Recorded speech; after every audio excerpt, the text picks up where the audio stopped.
so we've got 2 over 19, 1 over 9. Ugh. Those are yucky big numbers, but that's okay. So we have 2 over 19, and we have 1/9. Are we going to add, subtract, multiply, or divide? I think we did that with a D4 last time. So multiply, excellent. So we're doing 2/19 times 1/9. Multiplying fractions is always the easiest because you just go straight across. So 2 times 1 is 2. Ugh, 19 times 9. So I know that 19 times 9 is actually, it's the same thing as 19 times 10 minus 1. And yes, my calculator is right there. I could do this on a calculator, but I'm not going to. So 19 times 10 is 190. 19 times 1 is 19. So now I'm looking at 190 minus 19. And that is going to be 171.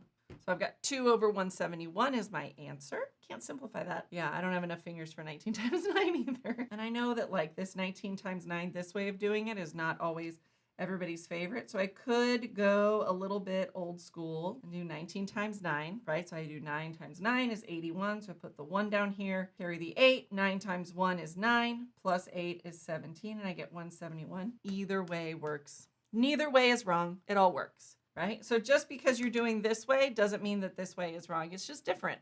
And that's okay.